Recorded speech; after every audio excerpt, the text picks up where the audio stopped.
আজ থেকে প্রায় 1 বছর আগে আমার বিয়ে হয়। বিয়ের পর থেকেই আমার জায়ের সাথে আমার জায়গা জমি নিয়ে কিছুটা মনোমালিন্য ছিল। সময়ের সাথে সাথে সেই সম্পর্ক আরো খারাপ হতে লাগলো। একদিন কথা কাটাকাটি হলে সে আমাকে মেরে ফেলার হুমকি দেয়, কিন্তু আমি ঝগড়ার ছলে বিষয়টাকে খুব একটা গুরুত্ব দিলাম না। আমার জন্য এটাই কাল হয়ে দাঁড়িয়েছিল।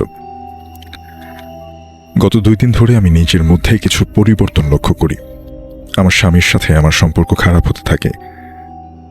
কারণে অকারণে আমাদের মধ্যে ঝগড়া হতো, অথচ বিয়ের পর থেকে আমাদের দুজনের মাঝে আন্ডারস্ট্যান্ডিং খুব ভালো ছিল। আমরা বাচ্চাগুলোকে আমি সহ্য করতে পারতাম না। এর কিছুদিন পর থেকে আরেকটা অদ্ভুত ঘটনা শুরু হতে থাকলো। আমি আমার পাশের রুমে খুব জোরে সোরে শব্দ শুনতে পেতাম, কিন্তু সেখানে গিয়ে দেখতাম কেউ নেই। দিনের বেলা আমি যখন বাসায় একা থাকতাম তখন পাশের রুম থেকে কারোর শব্দ শুনতে পেতাম। মাঝে মাঝে মনে হতো অদৃশ্য কেউ একজন খুব জোরে আমার গলা টিপে ধরেছে। শ্বাস না নিতে পেরে একসময় আমি অজ্ঞান হয়ে যেতাম। কিছুদিন যাওয়ার পরে পরিস্থিতি আরও অবনতি হতে লাগলো। আমি শারীরিক এবং মানসিকভাবে খুবই অসুস্থ হয়ে পড়লাম। বেশ কয়েকজন ডাক্তার দেখলাম, কিন্তু কোনো লাভ হয়নি। আমার অবস্থা আশঙ্কাজনক দেখে আমার মা আমাকে একজন বড় হুজুরের কাছে নিয়ে গেলেন। সবকিছু শুনে হুজুর বললেন আমাকে নাকি খুব ভয়ঙ্করভাবে কালো জাদু করা হয়েছে। হুজুর আমাদের বাড়িতে গেলেন, কিন্তু অনেক চেষ্টা তদবির করার পরেও তিনি সেই জিনিসটি খুঁজে পেলেন না যে জিনিসটা দিয়ে কালো জাদু করা হয়েছে।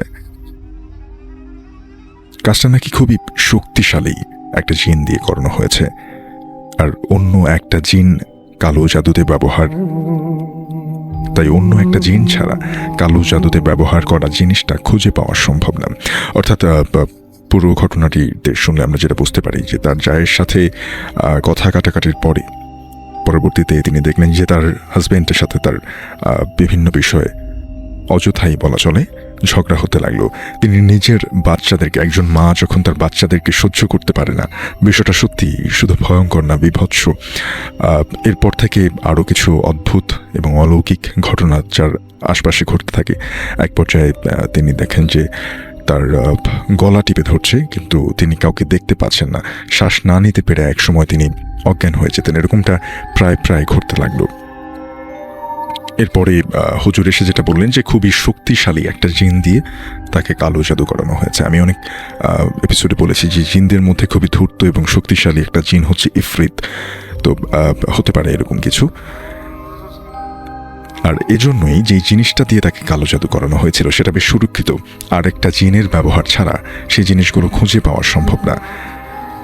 ঠিক করা হলো যে উনি আমাদের বাসায় জিন চালান দেবেন, অর্থাৎ হুজুরের সাথে যখন পারিশ্রমিক নিয়ে কথা হচ্ছিল তখন তিনি তার পারিশ্রমিকের পাশাপাশি কিছু নির্দিষ্ট ধরনের ফল, মিষ্টি এবং একটা নির্দিষ্ট ব্র্যান্ডের সুগন্ধি চাইলেন।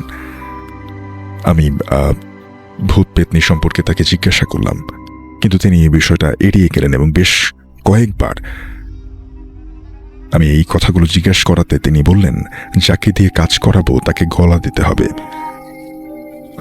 যাকে দিয়ে কাজ করাবো, যাকে দিয়ে কাজ করব তাকে গলা দিতে হবে। সবকিছু ঠিকঠাক হলে তিনি জানান যে আজ রাত 1টায় আপনাদের বাড়িতে জিন চালান দেব। কিন্তু এটা শুনে আমি খুব ভয় পেয়ে যাই এবং ঠিক করি আমি এবং আমার স্বামী বাচ্চাদেরকে নিয়ে আজকের রাতটা আমাদের মায়ের বাসায় কাটাবো। তা শুনে হুজুর আমাদেরকে বাড়িতেই থাকতে বললেন। তিনি আরও বললেন রাতে আপনারা এখানেই ঘুমাবেন, আর রাতে যদি পাশের রুমে কিংবা দরজায় কোনো শব্দ শুনেন তাহলে উঠে তা দেখতে যাবেন না, আর এমন শব্দ হলে কথাবার্তা না বলে একেবারে চুপ করে থাকবেন। হুজুরের এই কথা শুনে আমি আরও ভয় পেয়ে যাই। এরপর তিনি আমাকে অভয় দিলেন এবং বললেন আপনারা তাকে ডিস্টার্ব না করলে সেও আপনাদের কোনো ক্ষতি করবে না।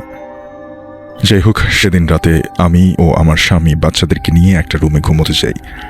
যদিও আমার সচরাচর রাতে দেরিতে ঘুমাই, তবুও আমরা ওই রাতে 12টার আগেই সব ঘরের লাইট অফ করে দিয়ে শুয়ে পড়ি।